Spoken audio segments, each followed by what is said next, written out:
I didn't even get a chance to zip my bag before the classroom door burst open. 2 police officers walked in, stern faces scanning the room, all eyes turned toward me. "David?" one asked, already knowing. I stood slowly. "Yes?" "You need to come with us, now." Gasps spread through the class like wildfire. A girl screamed. Someone's phone clicked on to record. I looked around in confusion, until I saw her. Mary. She stood just outside the doorway, framed like a character in a play. Her eyes were red, tears running freely down her face. She clutched her blouse as if it had just been torn, trembling with manufactured fear. "It was him," she whispered hoarsely. "David, he assaulted me. He threatened to kill my family if I told anyone." The world went silent, then shattered. The officer grabbed my arm, twisting it behind my back as metal cuffs locked around my wrists. "No, wait," I started. "Stay calm, kid," the officer muttered, already dragging me past the desks. "Wait, this has to be a mistake," my voice cracked. "Mary, tell them the truth. You know I would never." "She's lying," a classmate shouted, but no one else spoke up. The hallway was packed. News had spread like blood in water. Phones hovered in the air. Students murmured in disbelief, and somewhere, someone said, "I always knew he was too quiet, creepy quiet." Then I saw him. George. Leaning casually against the wall, arms folded, smirking. His school jacket was spotless. He didn't say a word, but his eyes said everything. "You lost." I twisted toward Mary, desperation rising. "Tell them the truth. You know it wasn't me. You know it wasn't me." Mary buried her face in her hands and wailed. I was shoved through the school gates, more phones, more cameras, then, wait, a familiar voice, breathless and hoarse. My father. He stumbled through the crowd, dragging his left leg, which hadn't worked right since the construction accident 10 years ago. His apron was still stained from the grilled sausage cart. "Please," he panted, placing himself between me and the squad car. "My son didn't do this. He saved her. He came home that night and told me everything. He was proud. He said he did the right thing." The officers paused. "Sir, please stand back." "I raised him better than this," my father said, his voice cracking. "He would never touch a girl against her will, not my son." Mary sobbed louder. "He's threatening me even now. Stop him. Don't let him hurt me again." The officer pushed my father aside. He fell hard, catching himself with one hand as his cane clattered to the pavement. They forced me into the back seat. Through the window I saw my father trying to get up. He was shaking, angry, crying. George walked past him without a glance. Someone whispered, "Isn't that Mary's boyfriend?" I opened my mouth to scream the truth, to scream that George was the one, that I was the one who helped, that everything was backwards. But the door slammed shut, and silence swallowed me whole. And just like that, the truth died behind sobs and a camera flash. Before everything collapsed, before the handcuffs, the headlines, and the funeral pyre, I was just a kid trying to make it out of our small town with enough pride left to smile. My dad and I ran a grilled sausage cart every evening outside the train station. It wasn't glamorous. The air always smelled like exhaust, the floor was stained with grease, and the sausages popped angrily in their trays, sizzling beside old posters for tutoring services and lost cats. But it was ours. My father had only one leg. He'd lost the other saving a stranger's child from falling debris at a construction site. He'd never taken compensation, never complained, never remarried after Mom died giving birth to me. Every day, he'd limp to the cart, set up the grill with trembling hands, and greet every customer with a smile that had weathered more hardship than most could imagine. And I studied. I studied so hard it made his sacrifice worth something. I was the top student in my class. Peking University had already sent me a conditional admission letter. He kept it folded in his wallet, pulled it out every time a customer asked, "That your boy working so hard again?" "He's going to make it," Dad would say. "He'll get out of here. He'll do better." I used to believe that. Back then, Mary was just a girl from art class who always walked home alone.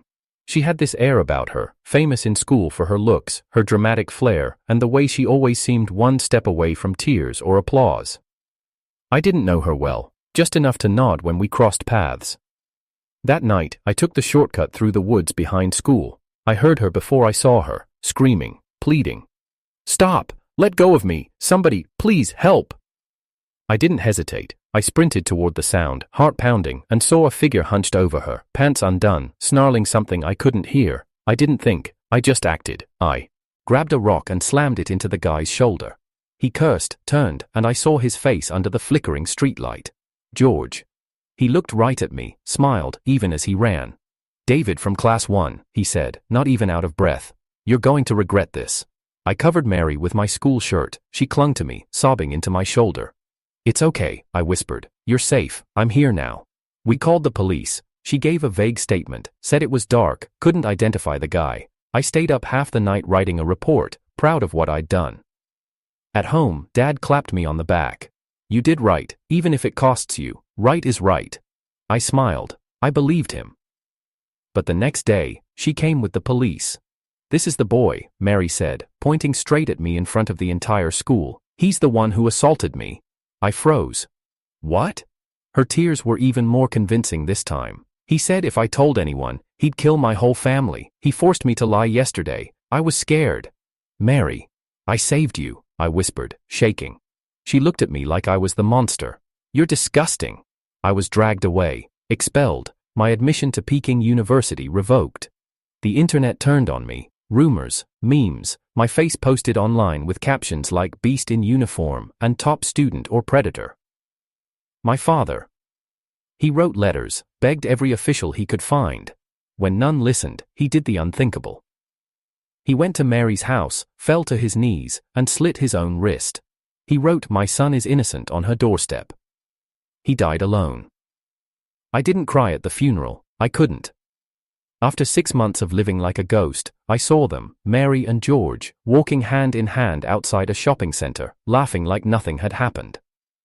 I ran up to them, trembling with rage. "Why?" I shouted. "Why did you destroy me?" Mary didn't even blink. "Because George told me to, and because you were weak, you were easy." George grinned. "You should have stayed down, David." He shoved me. The screech of tires, a blinding light, then cold pavement. Silence. I thought it was the end, but when I opened my eyes, I was staring at a wall covered in math formulas and motivational quotes. My backpack was still on my shoulders. Outside, a car honked. I looked out the window. Mary was walking toward the school gate, the same outfit, the same time. My heart froze. This was the day before everything went wrong. I checked my phone, the date matched. I was back. Back before the assault, before the betrayal. I could barely breathe. My hands trembled as I ran to the sausage cart where Dad was just setting up. He looked up, surprised. "David, you're out early?" I threw my arms around him. "Whoa," he laughed awkwardly. "You okay?" "I just wanted to help you today." He nodded, touched but confused. "All right then, let's work." I handed out napkins, grilled sausages, wiped the cart with shaky hands. I watched every move he made, his limp, the way he counted change, the way he smiled at rude customers. I hadn't seen any of it before, not really. That night, after we packed up, I stared at him long after he fell asleep. I made a vow under my breath. This time, I won't lose everything. I avoided her completely the next day.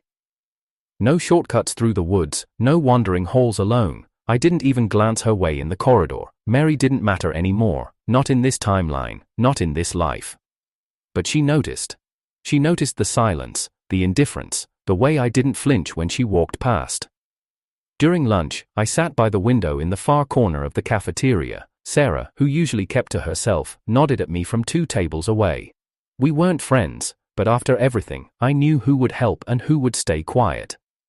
Mary stood near the lunch line, arms folded, her eyes sharp and calculating.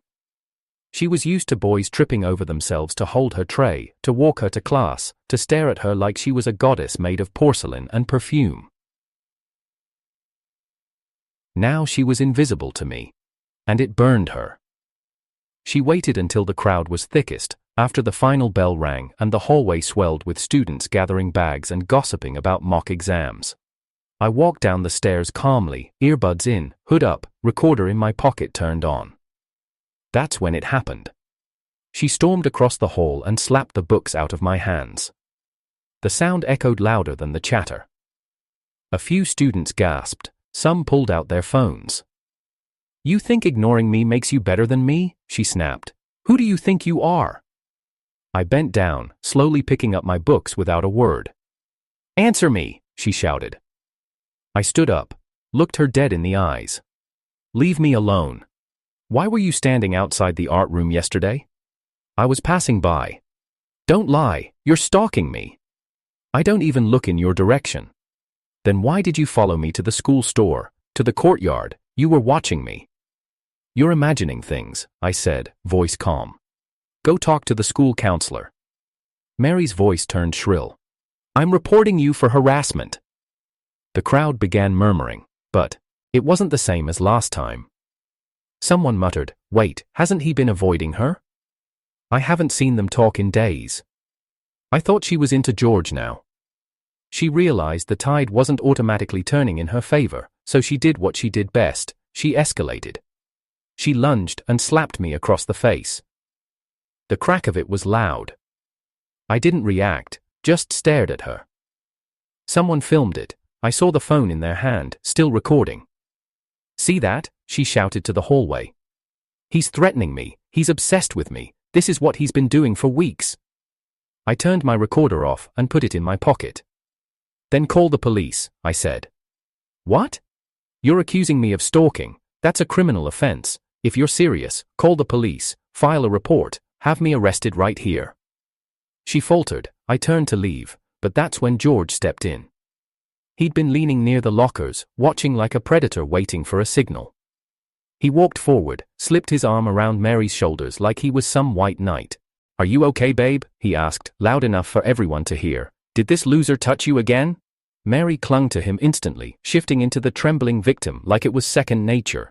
He's scaring me. George glared at me, voice booming. Didn't they teach you how to take a hint? She's mine now, keep your distance. I was never near her, I said quietly. She said you were. And where's your proof? I asked. George smirked. Don't need proof. She's the victim, you're the creep. He snapped his fingers. The crowd split like water. 2 police officers stepped in through the gate. I didn't recognize them this time. New faces. David, one said. We need to speak with you. Mary clung to George tighter. He followed me home last night, stood outside my building. My neighbors saw him. He's obsessed with me, and he threatened me again today in front of the school. That's not true, someone said quietly from the back. It was Sarah. She's lying, she said, louder this time. David's been avoiding her. Everyone knows it. The police turned to Sarah. Do you have proof? Sarah nodded. I've been in 3 classes with them. He doesn't even talk to her. And I have the group chat screenshots. Everyone's seen Mary trying to provoke him all week. My fingers clenched inside my pocket. I hadn't expected anyone to speak up yet. One officer looked uncertain. The other gestured to me. We still need you to come with us, just to clarify some things. I nodded. Okay, but I have recordings from the past few days, conversations, insults, witnesses. Would you like them now or at the station? The officers exchanged a look. Mary's face was paling. George stepped in. Don't believe a word he says. He's manipulating the narrative like he did last time. The older officer squinted at him. You said he followed her home? Yes. Do you live near her? No, I live, across town. Then how would you know? I was with her on the phone. Do you have a call log? George stiffened. I deleted it. Mary stepped forward, trying to redirect. He cornered me after school. He grabbed me and said he'd ruin me if I told anyone. The younger officer pulled out a notepad. Did anyone witness this? Her lips parted. No answer. Sarah stepped closer. No one saw it because it didn't happen, but I have her audio from this morning. You were recording? No, she said. She forgot her phone on the desk. It was still recording. George's eyes darted to Mary. Mary lunged towards Sarah. Give me that. Sarah stepped back. I've already backed it up, she said calmly. Mary shrieked. The officers stepped between them. I think we need to continue this at the station, the older officer muttered, nodding toward me. You too, miss. Mary froze. What? Why me? To hear both sides, he said, and review the audio. You're making serious accusations. George hissed. Don't go with them. You'll mess everything up. But she was already trembling. I stood quietly as the officers led us all toward the gate. And this time, I wasn't in handcuffs. This time, I was ready. The walls of my room didn't feel like protection anymore. They felt like proof that even when you came back with a second chance, the weight of your first life still lingered. I sat by the window, lights off, listening to the distant traffic. My phone screen glowed dimly in my hand. I'd written the same caption 10 times but still hadn't posted it. In the end, I just uploaded the raw clip. Mary's voice, sharp, venom-laced, performative. Mine, silent, observing, watching the trap unfold again. I posted it to my private Instagram, captioned it, "If I stay quiet again, I'll die again." No tags, no hashtags, no comments allowed. I didn't care if it went viral. I just needed the truth to exist somewhere other than my own memory. My eyes drifted to the bottom drawer of my desk. I hadn't opened it since waking up in this second life. Slowly, I pulled it out. Inside was the folded note. The one he wrote in blood, the one the police gave back to me after scraping it off Mary's doorstep. My hands trembled as I unfolded it, the paper still stiff, stained dark around the corners. His handwriting was shaky, as if his fingers had refused to obey him, but the words were clear. "My son is not a monster, he saved that girl. If no one else believes him, I do. Let this blood prove that." I rested my forehead against it, the pain tightening in my chest until I couldn't breathe. I had watched my father lower himself onto his knees in front of her house, watched him break open the veins in his wrist because no one had listened to his words, and after all that, I hadn't even gotten to say goodbye. In my first life, I lost Peking University, I lost my name, I lost him. And the world never paused. It moved on like I never mattered. I remembered the comment sections, my classmates sharing screenshots of my old texts, twisting them into obsession. Memes of my crying face at the police station. Eon found an old photo of me tying my shoelaces beside Mary's locker and claimed I was sniffing her gym shoes. I was a joke, a predator, a headline. And now, it was happening again. I opened Instagram. That one post had 231 views already. A few DM requests sat in my inbox, most were anonymous. One said, "This you?" Attached was a photo from school, me staring out the window, a heart drawn around my face. Another, "You think deleting your past makes you clean? We remember." And another, "Stay away from Mary or you'll wish you were dead for real." I shut the phone off. The silence felt heavier this time, but it was broken by a soft knock at the door. Sarah stood there, arms wrapped around herself, a flash drive in hand. "I backed up everything," she said. "The recordings, her tantrum, George threatening the officer."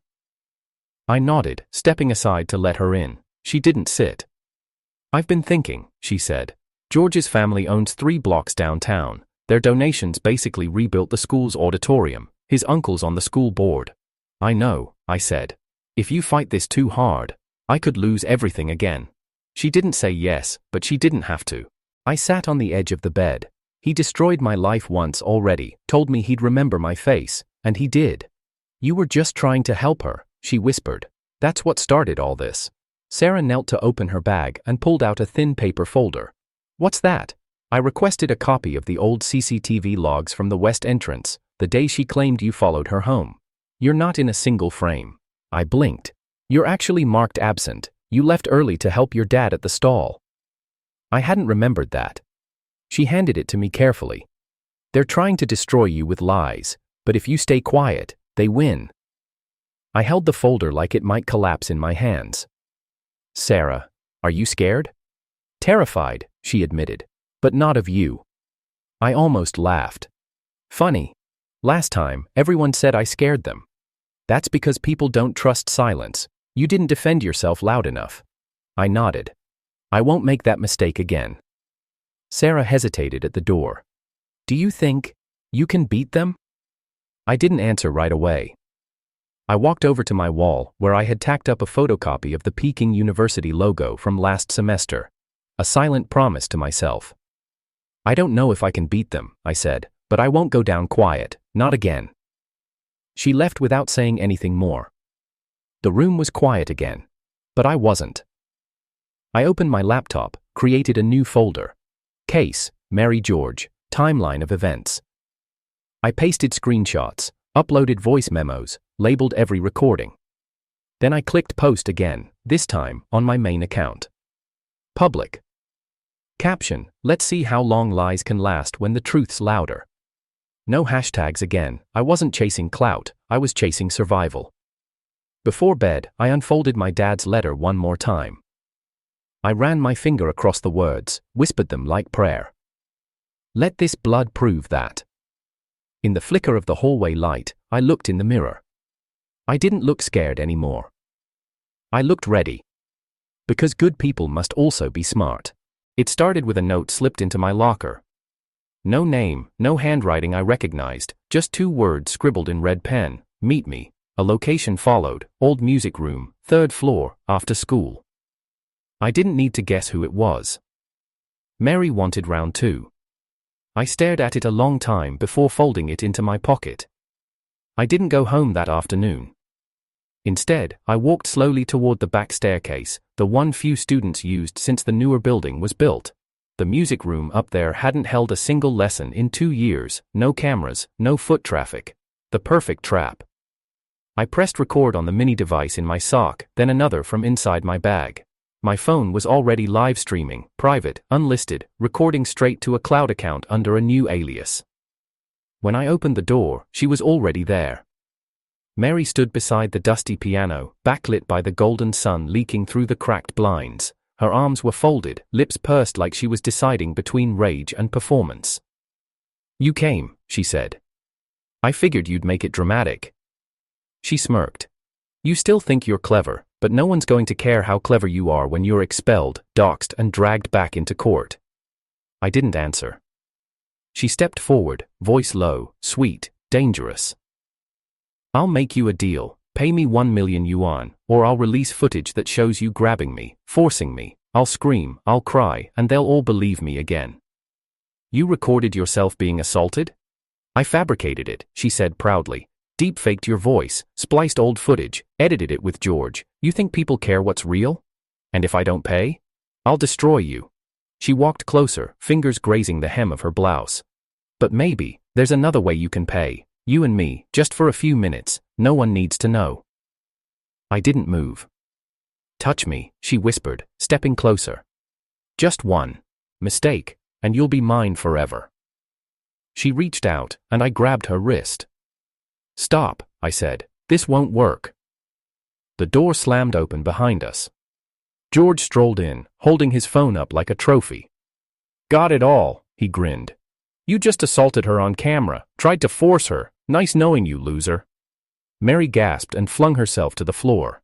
He grabbed me. He pushed me. Help! He said he'd hurt me if I didn't. George turned the phone toward me, laughing. This is going viral, right now. He clicked the screen.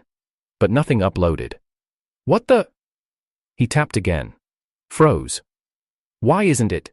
The intercom on the wall crackled to life. Maybe because we blocked the signal 5 minutes ago. The dean's voice. George's face went pale.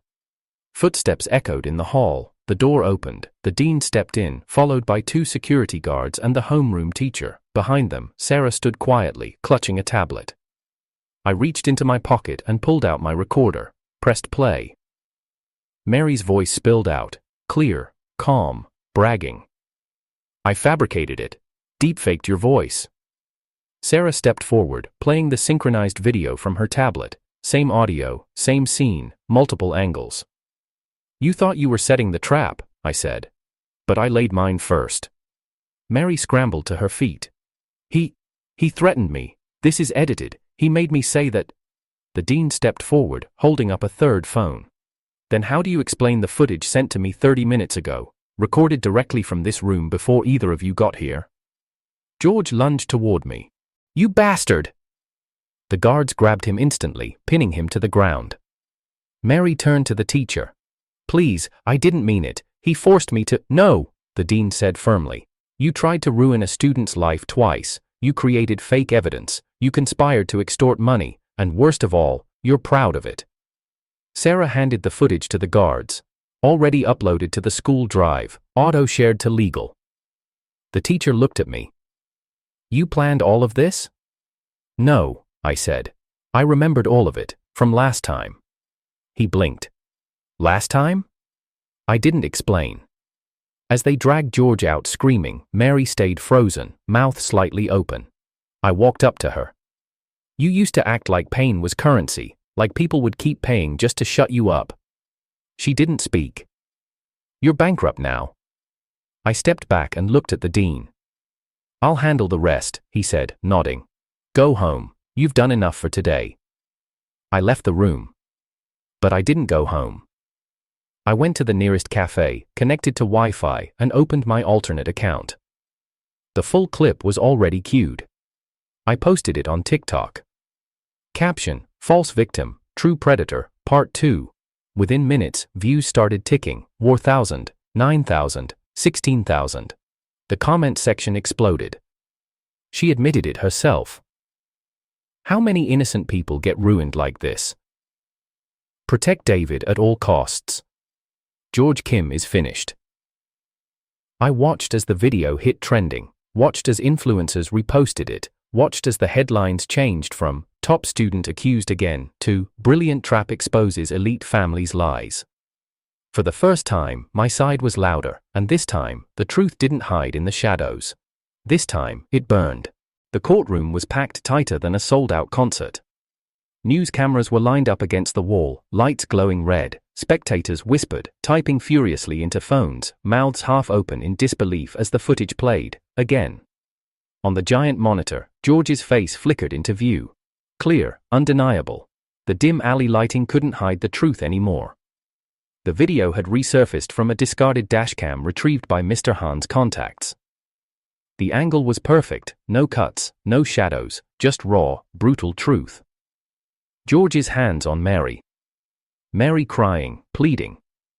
Then the moment where I entered the frame, throwing my backpack at him. Gasps echoed through the courtroom. The prosecution tried to object, claimed the footage was new and unvetted, but the chain of custody was clear, the timestamps precise, the authenticity verified by 2 independent experts. Sarah sat beside the legal team from Peking University, hands folded tightly in her lap. Her testimony had been unwavering. She had brought time-stamped messages, security logs, audio recordings, and first-hand accounts from students, dozens of them. Each piece like a stone rebuilding the grave they'd dug for me. Mary sat hunched at the defense table, face pale, mascara smudged, eyes darting toward the exits like a trapped animal. George, on the other hand, leaned back in his chair, still dressed in an expensive blazer, smirking like the world owed him a favor. The judge called for silence as the footage ended.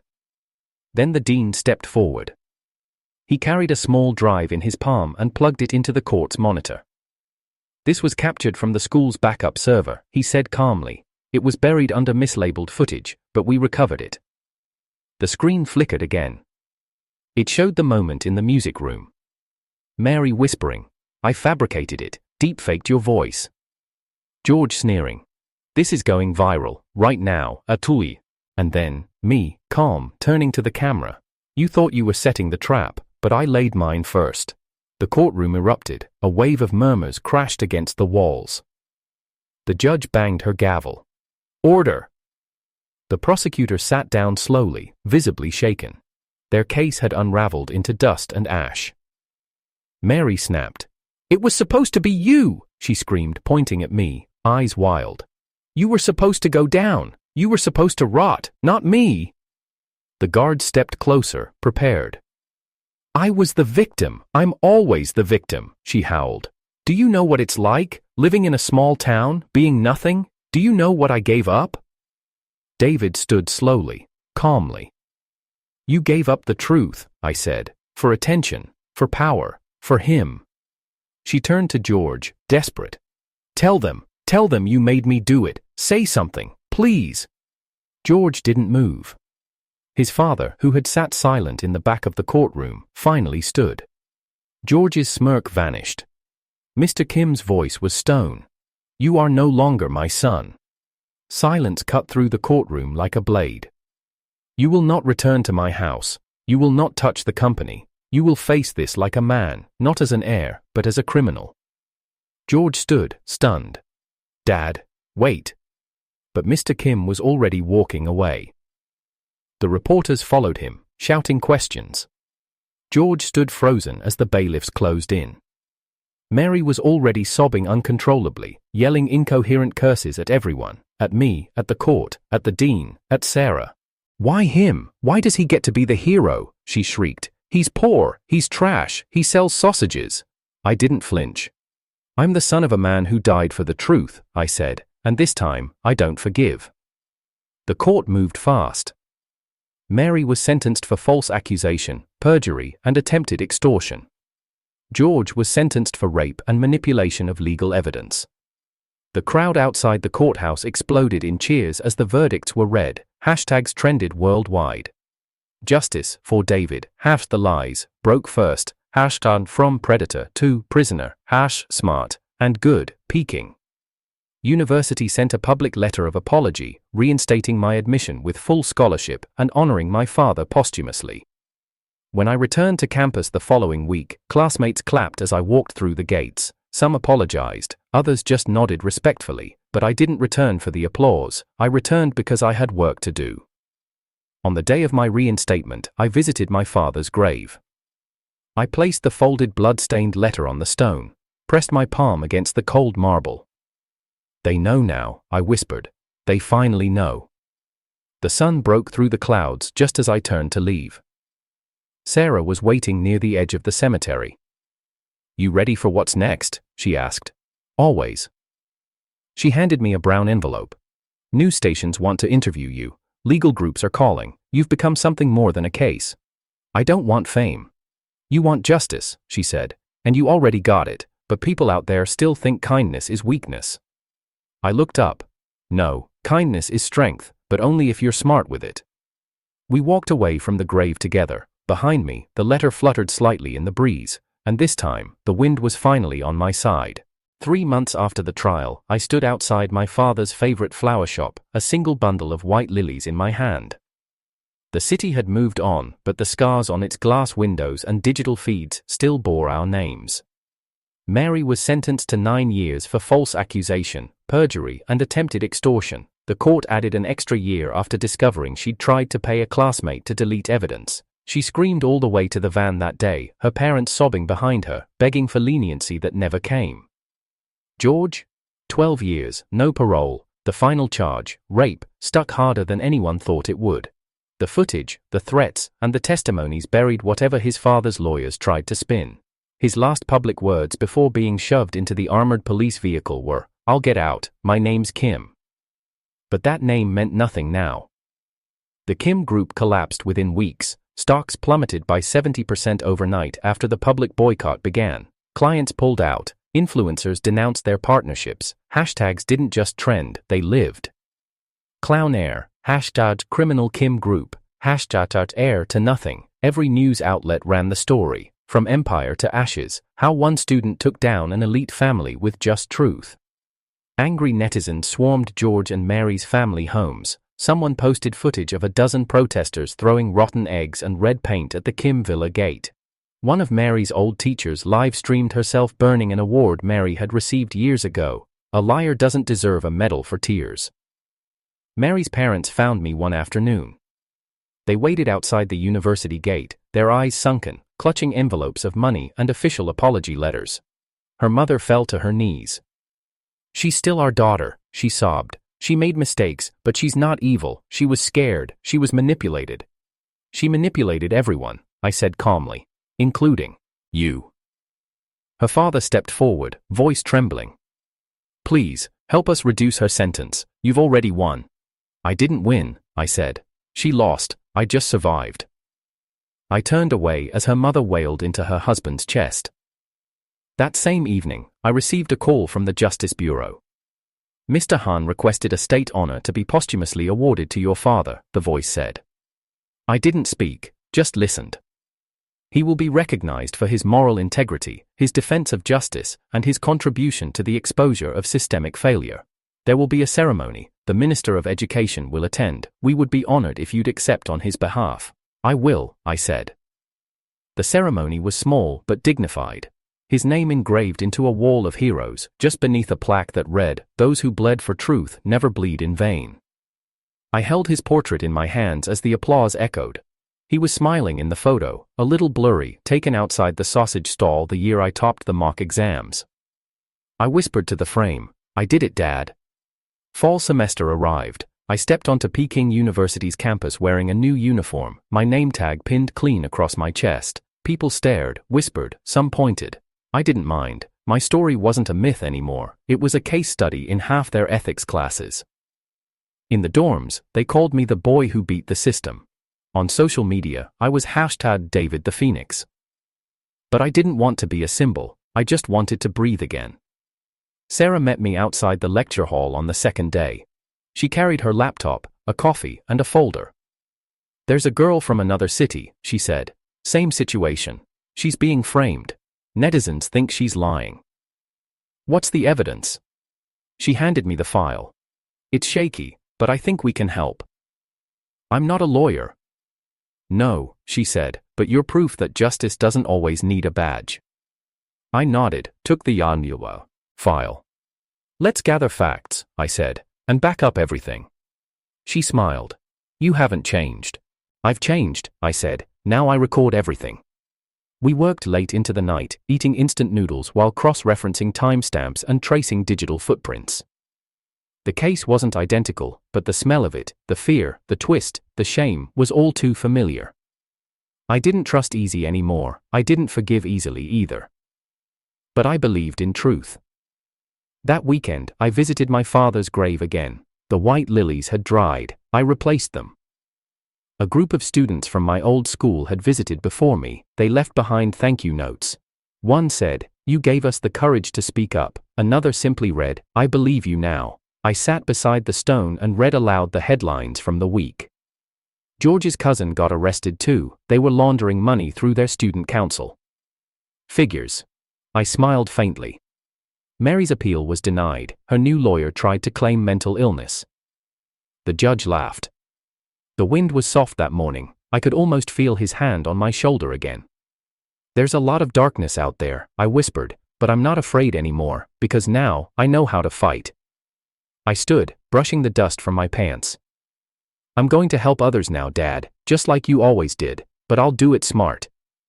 I tapped the recorder in my pocket, still running, still ready. From now on, I won't just help people, I'll protect myself while doing it, and I'll never let anyone rewrite my truth again. Because this time, I lived, and this time, I remember, and this time, I won.